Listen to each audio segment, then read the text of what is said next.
Hello everyone, this is Professor Emily Thomas. Here is a little bit of a tutorial video about base units for the metric system and SI system and how their prefix multipliers work. So stick around if that's what you're here to learn.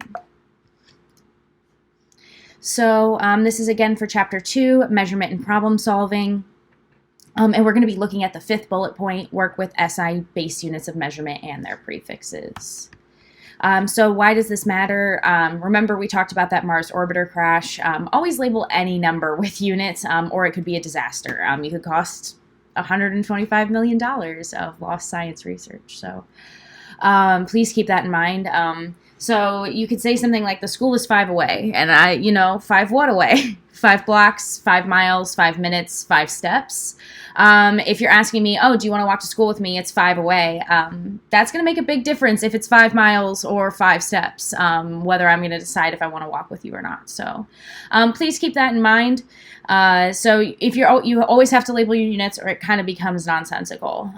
Even though I'm your professor, even though I'm giving you the homework, even though I am assigning you lab work, I don't know what you mean if you don't use a unit, because there could be lots of different numbers you could be putting on your paper for lots of different reasons.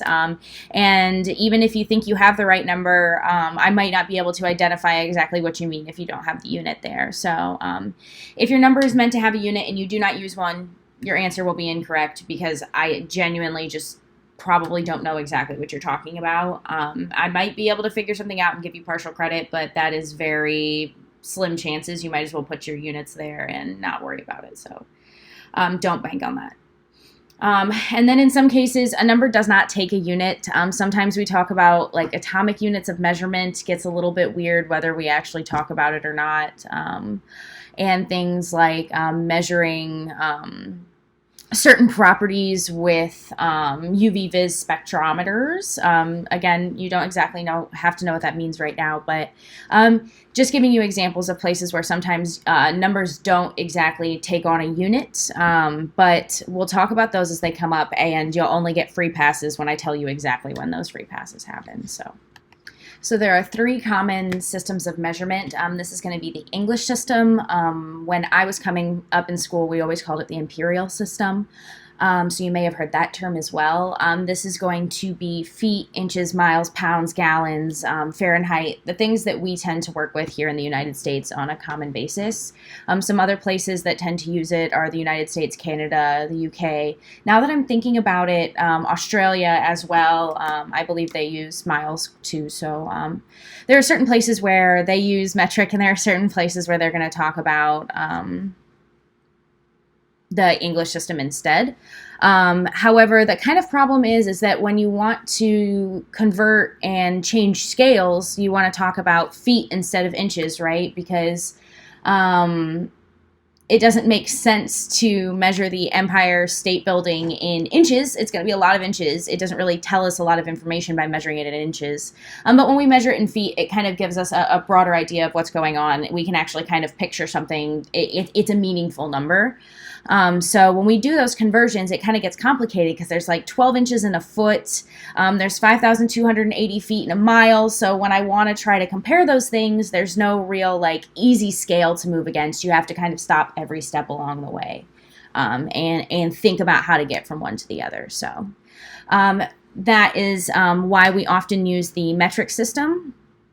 In many other countries, is because it's a lot easier to use. It scales by tens instead. So the common units you may have heard have been like meters, grams, liters, and like Celsius for temperature. It's, again, most commonly used everywhere else. And when you're moving between grams and kilograms, there's 1,000 grams in a kilogram. So it's very easy to do that math kind of in the end if you want to think about it in a really like reductionist manner. It's just kind of all becomes moving decimal points instead of having to do actual multiplication and division. So that's the use of the metric system. Fun fact, the U.S. actually technically converted to the metric system, I think in the 80s or the 70s. In an actual official capacity, we use metric. So when we're shipping things overseas, when we're doing anything else, we have to do it in metric or it's illegal, because it's the law that we use the metric system here in the United States. However, kind of the common people, everyone in the country, we never really kind of picked up on it and never just moved ourselves to the metric system. We have just continued to use in our everyday life in non-official capacities, the English system. So scientists often use the international system of units. We'll call it the SI system. It's the French version, Système International. French degree. But anyways, so the SI units, these are going to be units that the scientists have defined are the most kind of reasonable units to use most often. So these would be like meters, kilograms, candela for brightness, Kelvin for temperature. So scientists have this system. We like to use this system. It's a good system, don't get me wrong, but we may choose to use other units, maybe more antiquated ones, kind of back in the day units that we don't use in an official capacity anymore. If it kind of suits our needs. So sometimes it makes calculations better. Sometimes when you're working on a really small scale, certain units might be easier to use that are a bit older. So those are kind of the three major systems that we work with here in chemistry in a way. Often we will be using the SI units and then Celsius for temperature. So that'll be kind of how it goes. I guess we'll often use grams too, but you can see that the difference, one big difference between the metric and the SI units is that the SI unit for mass is kilogram rather than grams, which is the metric unit. That's the smallest, that's like the base unit of mass. We chose kilogram instead because things are often bigger in scale, and it's more reasonable to measure more things in kilograms than it is to measure them in grams. So that's kind of the idea there, right? So no, my video.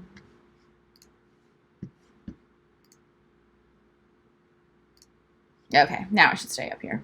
All right, so again, we're just kind of trying to standardize science communication. That's kind of the theme of this chapter.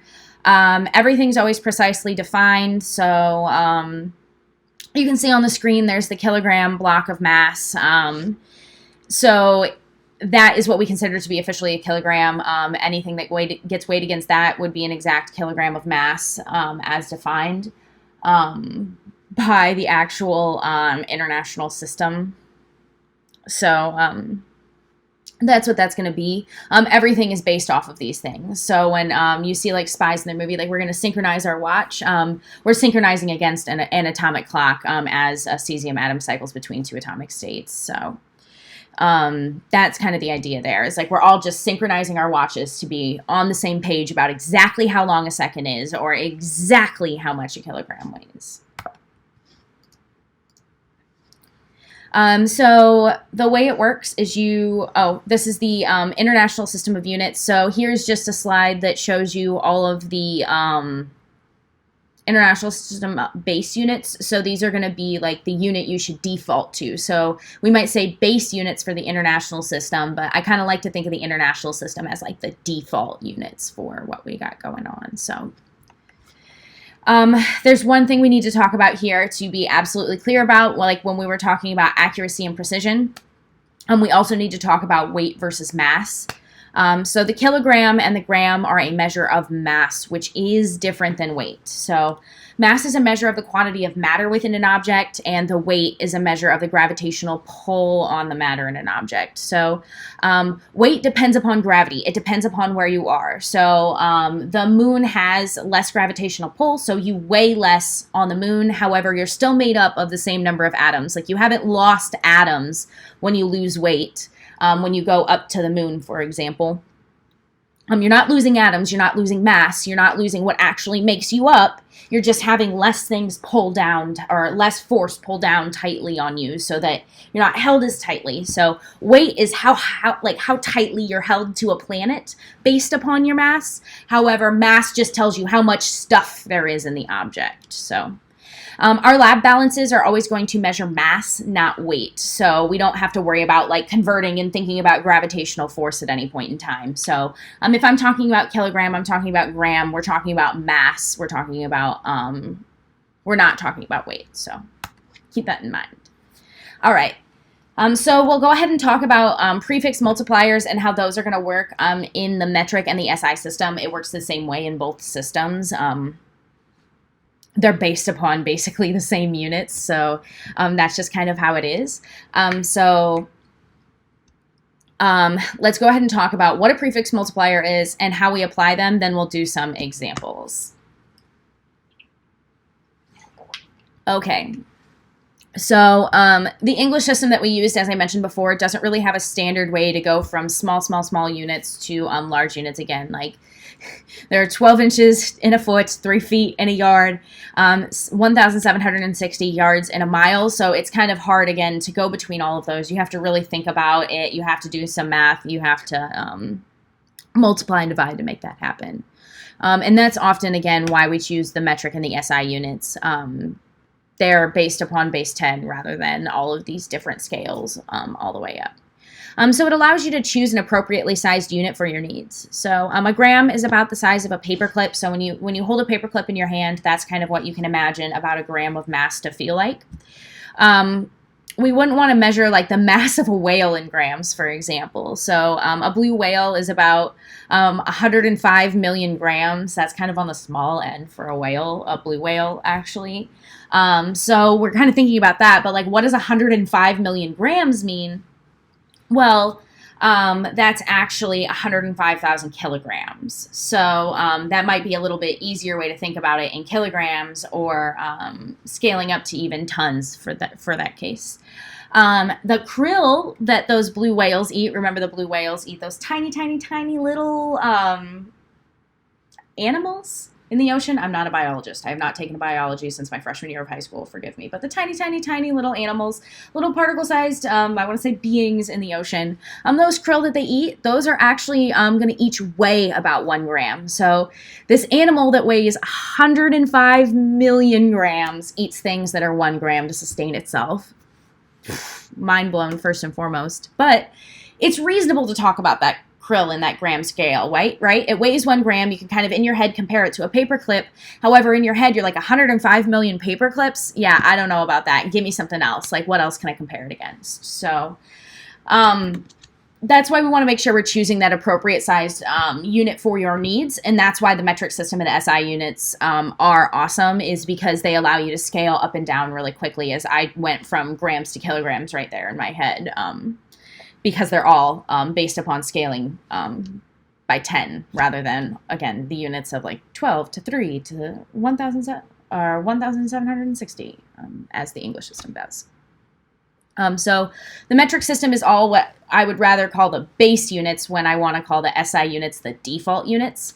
So the metric system is all base units. So it's all going to be the thing without the prefix. So a base unit is kind of the thing without the prefix. And then you choose your prefix to scale based upon what you need for what you're measuring. Again, the SI system chooses scaled units based upon what is reasonable for the universe and what scientists actually use and can measure as a standard. So SI units is kilograms, not grams. That's why it's like in my head, I think of it as like a default unit, but we call those the SI base units. So, but the metric system is going to be all what we would really call the base units. So what do I mean by base units? What am I talking about with the metric system? For example,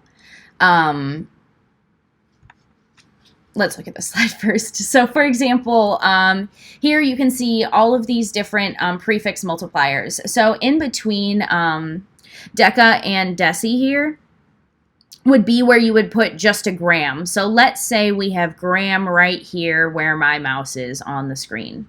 So we would have a decagram would be 10 grams. A hectogram would be 100 grams. A kilogram, as I mentioned before, is 1,000 grams. So basically, if we put that K there, we're saying, okay, if you multiply this number by 1,000, then that's the number you actually have. It's kind of like the unit, prefix, multiplier.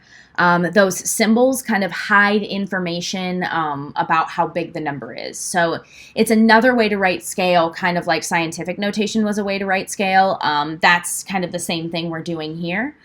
We just don't necessarily write times 10 to the whatever. We hide that times 10 to the whatever under these symbols here. So Let me explain just a little bit better about what I mean. So on the top line there, I have equivalencies written. So I can say that 1 kilogram is 1 kg. The K represents kilo. G represents gram. So 1 kilogram, 1 kg. That could be 1,000, or that is 1,000 grams, not could be, is 1,000 grams. So if 1 kilogram is 1,000 grams, I could also say that's 10 to the 3 grams, right? So 10 to the 3 is 1,000. I could say that 1 kilogram is 10 to the 3 grams. I could also write it out more scientific notation like and say 1 times 10 to the 3 grams. So those are all equivalent to each other. It's all just different ways to write the same number in the end, 1,000 grams.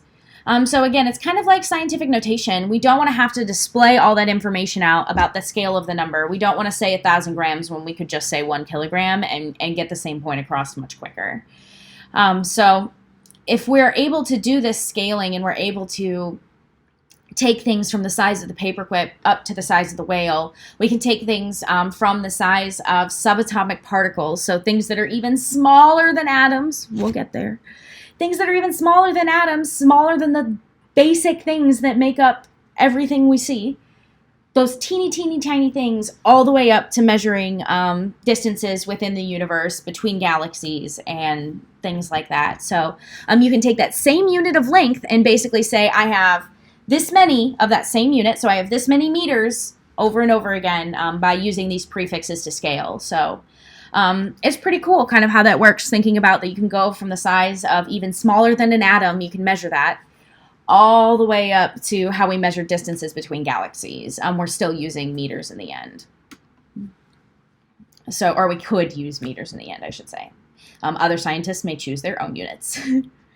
So how do we do this? You basically start with the base unit, then multiply by 10 to the something to get the prefix unit. That's basically it. So it's, again, kind of like scientific notation. If you look at, again, the top line where I have those equivalencies written, you can see that I have 1 times 10 to the 3 grams written there. You can kind of see that looks like scientific notation. You could basically kind of think of it as that 10 to the 3. You could just write a K over top of it, and it means the exact same thing. So that K is kind of hiding that times 10 to the 3 information. So again, these are all the different multipliers that we have. So again, between deca and deci is where the base unit would go, like grams, for example. And then we scale up and down from there. So like, if you think about it, you know, I remember when I was like getting my first flash drives, we were talking about having, you know, like, it was like expensive to get a couple megabytes on your flash drive. Like I could get by with a couple kilobytes, you know what I mean? Versus now, I got a cheap 1 terabyte hard drive sitting, you know, in my file cabinet over there just with data on it. You know what I mean? So I went from having to spend a ton of money to get like 1,000 of something to basically being able to just like toss petty cash at getting 1 trillion of that same thing. So it's just kind of crazy how that works. So again, often we use metric all the time when it comes to like computer and internet speeds and things like that. So that may also be where you're familiar with metric there as well. So this kind of displays all of the powers of 3. There are definitions for most of the powers in between as well. Those powers of 3, though, we often call the engineering prefixes or the engineering units, because that's just kind of often how we scale things and choose to use. So these are going to be the most common ones we use along the way. So these you'll start to get familiar with. What I would like to point out here is the micro unit here. So we'll often see micro with meters. It's once we start to get down to that smaller scale and we're talking about wavelengths, we're talking about sizes of particles and atoms, we'll get down to pico, nano, and micro. So these guys down here.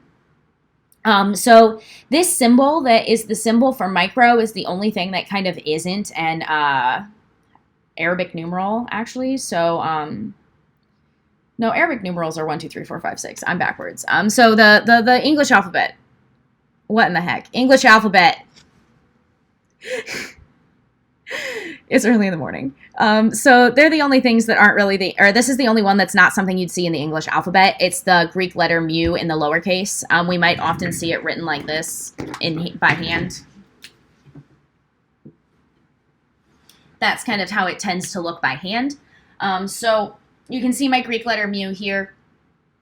It usually has this long tail up front. It kind of looks like a capital M in a way if you kind of had some fancy handwriting and you kind of drew a line right there. You kind of see how that kind of looks like a capital M like this. So that might be how you remember that it means micro. But often, when we're using that mu symbol, it can be really hard to type that on computers and Canvas. Actually, I don't know that it lets me use the mu symbol properly. So instead of writing micrometers like this, you might often see people write instead, since there is no prefix multiplier that is a U anyways.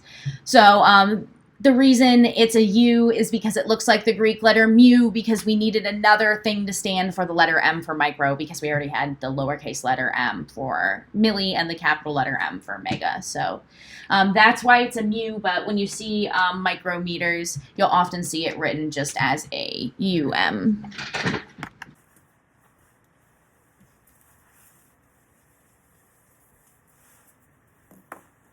Okay, so let's go ahead and work through some examples of prefix multipliers.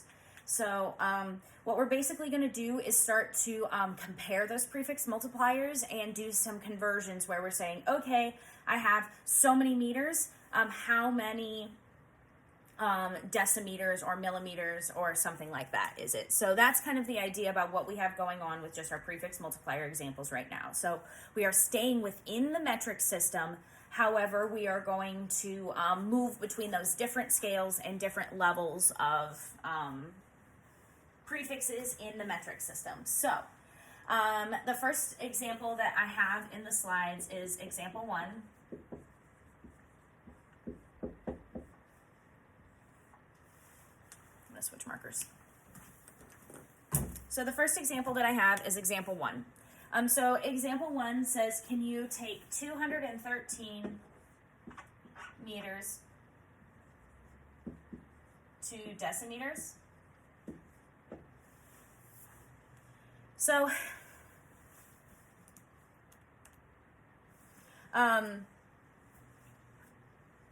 the idea here is how many decimeters is 213 meters. So the idea is we have to start with the information that we know. We have to figure out that scale between meters and decimeters, and then we have to do our conversion. So the only real piece of information that we're given is this 213 meters. So we know we're going to start with 213 meters.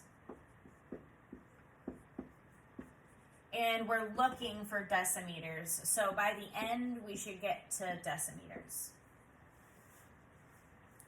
So that being said, the way we kind of like to think about this and set this up is we need to know how many decimeters are in 1 meter. So if I go back and I look at my prefix multipliers, I can see that it takes 10 decimeters to make 1 meter.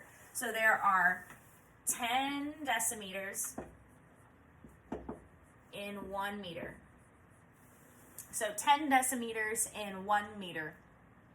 So that means I might write this number something like this. I could say that there are 10 decimeters for every 1 meter that I have. So this is kind of the same thing, almost like miles per gallon, right? So that's like, you know, you'd put miles on top, you'd put gallons on the bottom to figure out your gas mileage. So here we have 10 decimeters in 1 mile, or in 1 meter. I apologize. The M is meters, not miles. So I have 10 decimeters in 1 meter. So I need to figure out how many decimeters 213 meters is. So I might say 213 meters, and I'm going to set it up like this. So what I'm going to do is if I have 213 meters, the way units work is that they actually work just like variables do in algebra. So I know we're going to talk about math again. Math stinks. We don't like math. I get it. However, units kind of work just like variables do in mathematics. So if you have anything over itself, it works just like a number, right? So anything over itself. So if you have 2 divided by 2, you get 1. It cancels out if you see 2 over 2, right? Because you're like, oh, I'm just multiplying by 1 if I'm multiplying by 2 over 2. If I see x over x, that again is just 1 because it's representing the same number, it's representing the same value, it's representing the same amount. So if you are multiplying and dividing with units, what happens is they can cancel out if you see something over itself, because it works just like those numbers where something over itself is 1. So if you see meters over meters, then you're just multiplying by 1, cancels out. We can get rid of the meters as a unit as long as we see it on the top and the bottom. So if you divide units, they cancel out. If you multiply them, then you can start raising them to powers. So if I have, if I'm looking at an area, for example, and I say that the room is 10 feet by 12 feet, I might multiply that 10 by 12 and say I have 120 feet squared. So that's kind of the idea there. So feet times feet is feet squared. So units work the same way. So if I have, let me change colors really quick, if I can. So if I have meters divided by meters, it equals 1. If I have meters times meters, it equals meters squared. So that's kind of the idea we're going to keep holding in the back of our head while we talk about this. So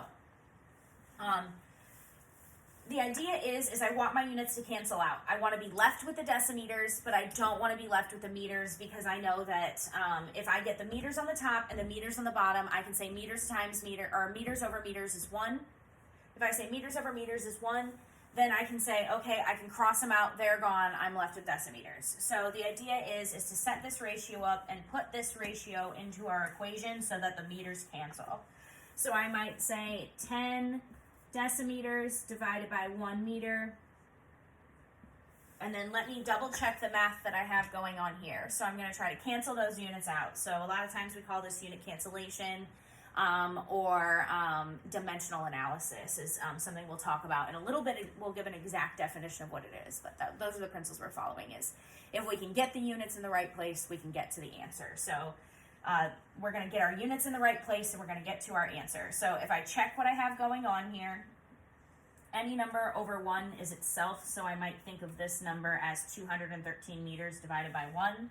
So if I take a look at the two fractions I'm multiplying here, I've got 213 meters and I've got 1 meter on the bottom, so those cancel out. But if I look at the decimeter, I don't have a decimeter anywhere else. There's no decimeter on the bottom. The decimeter doesn't cancel out. It has to stay, right? You could think of them like x and y, for example. So you could say x, so you've got x divided by x. However, if there's no y in your equation, there's no way to cancel your y out. So we'll go ahead and figure out how many decimeters is 213 meters. Well, there are 10 decimeters in 1 meter. So then that means that there are 2,130 decimeters in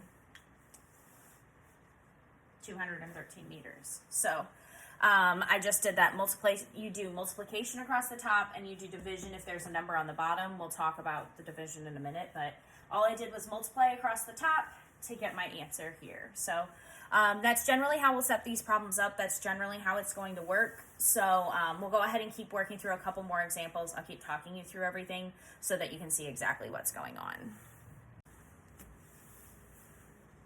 Okay, so I've gone ahead and written example 2 up here on the whiteboard. So again, the idea is we just want to move between the scale of these units, and I have just a little bit of a hint written down here. Remember that units cancel just like numbers do, so anything over itself is always 1 in math. So if I have meters over meters, I'm going to have 1. If I have grams over grams, if I have anything over itself, I'm going to have 1. So if you put anything over itself, it's going to cancel out. But units also multiply, so if you end up multiplying 2 units, they don't cancel out when you multiply, not divide. So when you multiply 2 units, like meters times meters, you're going to have meters squared, for example. So Remember, if you divide, they cancel. If you multiply, they get bigger. So let's go ahead and work through the example that I have written here at the top. So I want to know how many gigagrams is in 9,654,300 grams. So I didn't mention this in example 1. However, you do need to make sure that you're keeping proper significant figures along the way. This number does not have a decimal point written in it anywhere. So these trailing zeros here are going to be not significant. So keep that in mind when we get towards the end. All right, so remember, we have to figure out what information we're starting with. It's the wrong marker. We have to figure out what information we're going to start with, and then what information we need to get to. So where is our end point? So our start point, the only kind of number we're given, the only kind of like specific information that we're given is this 9,654,300 grams. And then where we're trying to go is gigagrams in the end. So that's where we're headed. And so, again, you always look for your starting point. You look for the specific piece of information that looks like a starting point. So there's not a whole lot here to break apart. This is the only thing that's specific to this problem. And then it lets us know that gigagrams is where we're looking for at the end. So you just need to look for your conversion factor from that table to look between grams and gigagrams. So it says that giga is 1 billion, which is also 10 to the 9. So I could say that 1 billion grams equals 1 gigagram. Or I could say something like 10 to the 9 grams, 10 to the 9 grams is 1 gigagram. So both of these mean the exact same thing, right? Here I just have all the zeros written out. Here I've hidden the zeros in a power of 10. So I've got 10 to the 9 grams is 1 gigagram. So let's go ahead and set up our little multiplication chart like we did before. We're going to start with that specific piece of information. So we have 9,654,300 grams. And then we know we're going to need to do something to convert, and we're looking for gigagrams in the end there. So that's kind of the idea.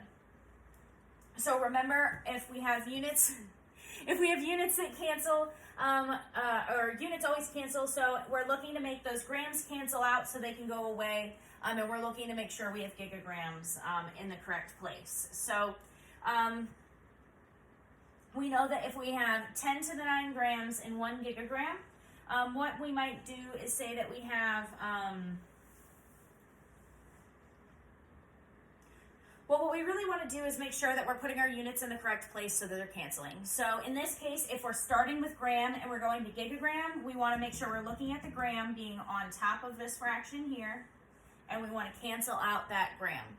So if the gram is on top here, then when we're using this conversion factor, we need to put him on the bottom. So anytime we have this ratio between two different units, we call that a conversion factor. So if we have 10 to the 9, and we have 10 to the 9 grams and 1 gigagram, this is a conversion factor. When we're setting our conversion factor into this equation, we just want to make sure, again, that we are canceling our grams. So we're focused that grams are on the top here, so I'm going to put this 10 to the 9 grams on the bottom here. 10 to the 9 grams, and then I'm going to say that's 1 gigagram. So if I go back, I triple check, I double check, I can say that I have 1 gram, or I have gram on the top, gram on the bottom, and then if I'm looking at gigagram, it's not anywhere else, so it's not going to cancel out at all. So if I know that I have 9,654,300 grams, and I'm looking to turn that into gigagrams. If I divide this number by that 10 to the 9, remember I mentioned we're going to multiply across and divide down. So as you're doing your equation, you multiply across, divide down, multiply, divide, multiply, divide. So you have this number on top, this number on bottom in your division this time. So it just kind of depends upon how you set up your conversion factor, because we could have written this a couple of different ways.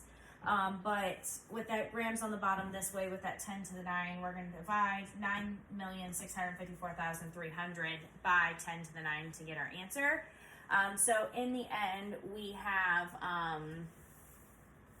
0.009653 gigagrams. So that's the number we get in the end here. Let me rewrite that just a bit bigger. 0.009653 gigagrams in that case. So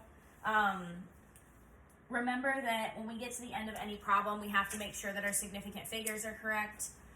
We have up here, the 2 zeros are not significant, so we have 1, 2, 3, 4, 5 significant figures. If we come down here, no leading zeros are significant, so we have 1, 2, 3, 4, 5 sig figs. So we are on track. All right.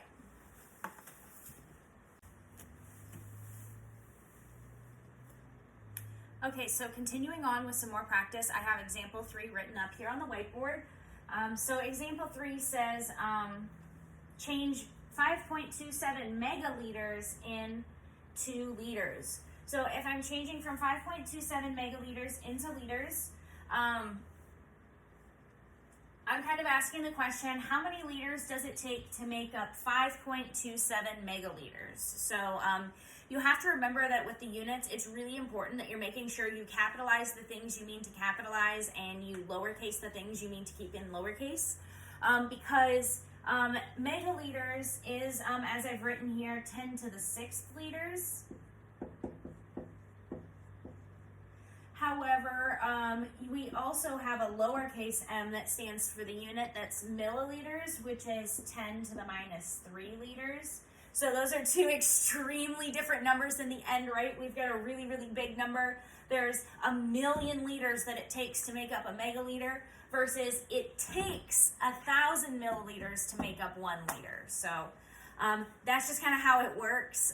So make sure that you are using proper capitalization at any point in time, or your answer might be wrong because you're saying something that you don't actually intend. So back to our question about 5.27 megaliters. Let's go ahead and change that to liters. I've already conveniently written our conversion factor up here at the top. Again, it's 1 megaliter is 10 to the 6th, or 1 million liters. So again, we have to figure out what our start point is. So my start point is going to be the most specific piece of information. Our end point is where we're going to. So if I'm looking at my question here, really the only specific piece of information for all of these problems is going to be the number that we have. It'll get more tricky later. 5.27 liters. Or megaliters, sorry, I apologize there. That's a megaliter. And our end goal is to get to liters. So we'll go ahead and set this up. If our starting point is here, that means it's our value furthest over here. 5.27 megaliters. I'm going to set that into my fraction. Again, remember this is 5.27 megaliters over 1 if you would like to see it written out. But I've got 5.27 megaliters, and I need to use my conversion factor here to go from megaliters to liters. Remembering again that units cancel, so if I have something over itself, it's going to cancel out. So if I have 5.27 megaliters on top, I'm going to want to put megaliters on the bottom so that the megaliters are able to cancel out. So if I have 5.27 megaliters on the top, I'm going to want to put my 1 megaliter on the bottom. And I'm going to put the other number, that 10 to the 6th liters, on top. So that's how we'll want to set it up. We go to write out our answer here. Before we do that, we want to triple check that our units actually cancel the way that we intend. If I'm looking at the top and the bottom, here I've got megaliters. Oh, it looks like I got megaliters down here at the bottom. I can cross those out. They cancel out. And then I've got liters up here at the top. It's not written anywhere else. It's not going to cancel out. So in the end, I could write this as 5.27 times 10 to the 6th liters. I could write it out with all the zeros if I wanted to, but just another example, just another way to write it out as well. So you can kind of see here a little bit too exactly how that M kind of represents that times 10 to the 6th, as we talked about in a little bit more of the lecture portion with the slides. So we can really see that if we write this number those two different ways kind of stacked on top of each other, that M just stands for that scientific notation of times 10 to the 6th in a way. So that's kind of how it works. We'll go ahead and come back for example 4. Okay, so the first 3 examples were relatively straightforward. They were taking something from the base unit in metric to one of the prefix multipliers. However, for example, you might want to go from 2 different prefix multipliers to each other. So example 4 says take 0.769 kiloliters to deciliters. I'm going to show you the long way first, and then eventually we'll get to showing you the shortcut and how it works and why it works. So let's go ahead and work through this problem the way it's written. So you might also say convert 0.769 kiloliters to deciliters. So I have the conversion factors written here. In 1 kiloliter, there are 10 to the 3 liters. And then in 1 liter, there is 10 deciliters. We've seen this conversion before. So we'll go ahead and work through this the way that we've been doing. We will do all of the steps. We'll work through, brute force it in the end, do everything that we could possibly do. Remember, we have to find our start point and our end point. So our start point and our end point. Remember, we're going to try to start with a piece of information that's most specific from our problem, which is going to be the 7.69 kiloliters, or 0.769 kiloliters. So our starting point is here. And then we're trying to find deciliters in the end. So you'll always see me write out the starting point and the ending point. You'll always see me work through it this way, just because I like to know where I'm going, where I'm going to, or where I'm starting at, where I'm going to. So I highly recommend that you do this. And the thing is like, even though I have a master's degree in chemistry, I still think about these things. I still sit and say to myself, where do I start? Where do I end? I write it out quite often, and I always write out these multiplication charts. So I never do any of this math in my head, ever.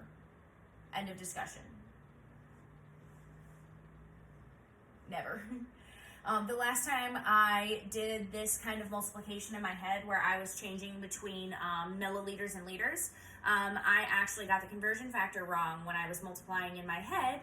So therefore, I made an acid 10 times stronger than I intended to make. So don't do that. Be careful. Be smarter than I am. Measure once, or measure twice, cut once.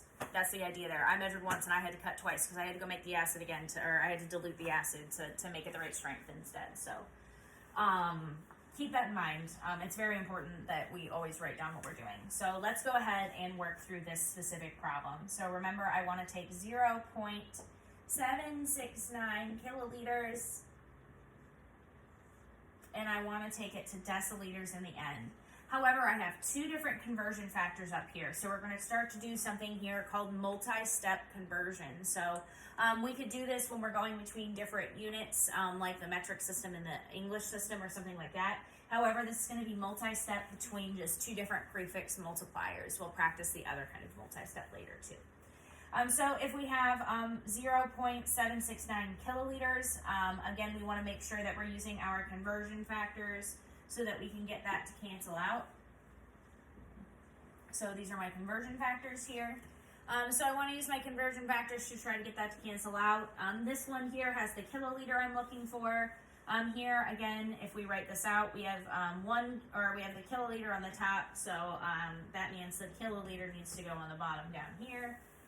So that they cancel out, remembering that units that are over top of themselves cancel, but if I were to write kiloliters on the top, I would have like kiloliter times kiloliter, so I'd have kiloliter squared instead. So remember, if units are dividing, they're going to cancel out.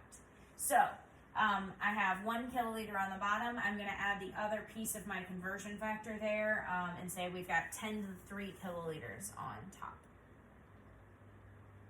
Okay. So now if I check about where I am and I want to see what I'm doing, I look at this and I say, okay, I've gotten rid of kiloliters. If I had to say that I had a unit right now, I would say that I have the unit liters. However, am I looking for liters? I'm looking for deciliters. So if I check out my second conversion factor here, I see that I'm comparing liters and deciliters. Well, I've got liters and deciliters. Let's go ahead and see if we can't use that. So I've got liters on top here, which means I'm going to want to put liters on bottom. So 1 liter, one liter there. And then I know that 1 liter is 10 deciliters, so I'll put deciliters on top. Okay, I triple check, kiloliter, kiloliter, they're already canceled out. Liter, liter, top, bottom. And then here, all I have is deciliter. I don't see it anywhere else in the problem. It's on top, so it's going to be our unit there. So I would just multiply this across. So if I do this multiplication, I get 0.769 times 10 to the third times 10, which is the same thing as saying 0.769 times 10 to the fourth. In that case, that is 7,690 deciliters. So if I convert 0.769 kiloliters, I have 7,690 deciliters in that case.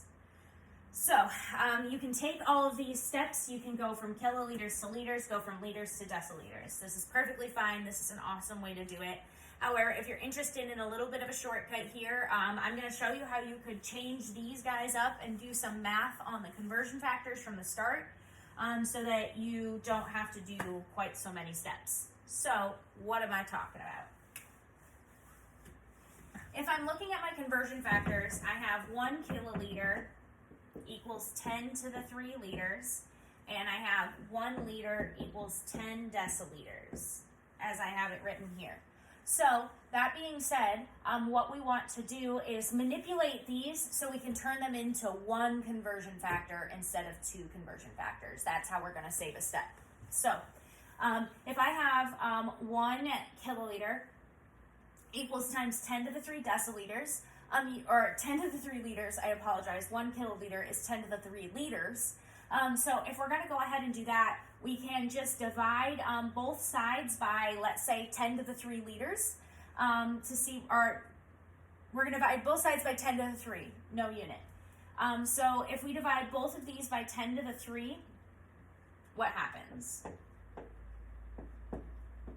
So my idea here is I kind of want to make this liter 1 liter so that it matches this 1 liter so that I can compare them easier. So if I divide this one by 10 to the 3, I can have 1 liter on that side. So I might say something like we have 10 to the minus 3 kiloliters equals 1 liter.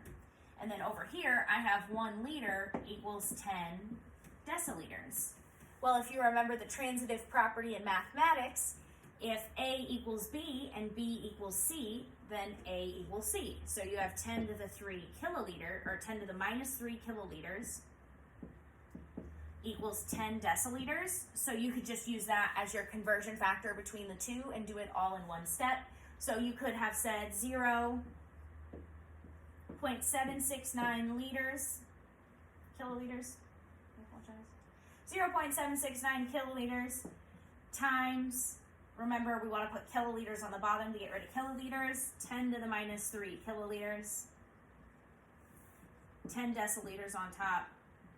That gives me that same answer of 7,690 deciliters. Handwriting got a little dicey at the bottom, but I think we're going to make it. So that's kind of the idea there. So if you can manipulate the conversion factor, you can kind of take it all in one step. Or if you prefer to write it all out, you can do it either way. I don't mind which way you do it. Most of the time, I'll kind of do this step where I consolidate the conversion factor, and then I'll always write out my multiplication step like this. You'll never catch me not writing out something like this bottom step here. So that's the kind of idea we got going on. And then let's do example 5 as another example of this kind of double change of units. Okay, let's work through one last example of how we can manipulate prefix multipliers to go between the different scales in the metric system. So example 5 wants us to go from milligrams to nanograms. So we've got 1.54 milligrams and we're trying to go to nanograms. So how many nanograms in 1.54 milligrams? So I have the conversion factors already conveniently written here. So if I have 10 to the 3 milligrams in 1 gram, and I have 10 to the 9 nanograms in 1 gram. So those are my two conversion factors there. So as always, let's look for our starting point. Let's look for our ending point. The starting point is where we can find the most specific information about what we're doing for our specific thing, which is going to be 1.54 milligrams. And then where do we want to go? It's asking us to take that to nanograms. So we're going to take 1.54 milligrams to nanograms. So we'll do it the long way first, and then I'll show you how easy it is to go to the short way on this one. So long way, then short way. So we can always brute force it. We can always make sure we're taking every single step that we can, which would mean that we were doing 1.54 milligrams. We're going to want to use that first conversion factor where we're comparing milligrams and grams, so that we could say we have 10 to the 3 milligrams in 1 gram. So again, I want to cancel the milligrams, and if it's on top and bottom making the division, it will cancel out. So that means I have 10 to the 3 milligrams with 1 gram. And then let's go ahead and do the same thing again. I have 1 gram on top, and then I know that my conversion factor is 10 to the 9 nanograms for every 1 gram. So I'm going to put my 1 gram on the bottom so that it cancels out, and I'll put my 10 to the 9 nanograms on top. So if I go back to the start of my work and I go back to the end, I can double check my units to make sure that everything cancels and I got where I'm going. So if I have 1.54 milligrams on top here, I see that I have 10 to the 3 milligrams on the bottom. Just the unit, the milligram, is going to cancel out. And then if here I have 1 gram on top, boom, there's 1 gram on bottom. The grams are going to cancel out. And then I'm left with nanograms there with nothing else with the nanogram. Again, remember, you multiply across, divide down. So I would go 1.54 divided by 10 to the 3 times 10 to the 9. And I would say in the end that 1.54 milligrams is actually 1,540,000 nanograms. 1,540,000 nanograms. Remember, I'm keeping my significant figures as well too. So we could work it that way, or again, we could take it the shortcut way. If you just kind of automatically write, when you're taking your prefix multipliers off the table, if you automatically write them down where you have 1 gram on each side, the way that I have here, to take that shortcut, I can see very, very easily that 10 to the 3 milligrams is 1 gram, 10 to the 9 nanograms is 1 gram. So I can very easily see that 10 to the 3 milligrams is 10 to the 9 nanograms. So I have this conversion factor here. I could use this conversion factor as is, do 1.54 milligrams, and then put 10 to the 3 milligrams on the bottom, and then put 10 to the 9 nanograms on top. Bob's your uncle. You have done your work. You get the same answer as up there. However, we could take this unit conversion manipulation just a little bit further. We could also say something like 10 to the 3 milligrams equals 10 to the 9 nanograms. We could divide both sides by 10 to the 3. Just 10 to the 3, not 10 to the 3 milligrams. And then we could say that 1 milligram, 10 to the 3 over 10 to the 3 is going to be 1. And then that's going to equal 10 to the 9 divided by 10 to the 3. That's 10 to the 6. You subtract. So that's 10 to the 6th nanograms. So we could plug that in for our conversion factor here instead, and we could say that, 1.54 milligrams times 10 to the 6th nanograms divided by 1 milligram. That would get us to our answer as well. So my point here is that there are lots of different ways to do these problems. There are lots of different ways you can think about it. You can do as much or as little as you wish in whichever step you choose to do that work. It's all the same amount of work in the end. So when you're working through these, just make sure that you're working through the way that makes sense to you. Keep everything consistent. Make sure you're repeating things. You're practicing everything the same way so that you can get consistent. You can get good at what you got going on. So I don't care which way you do it, as long as you do it.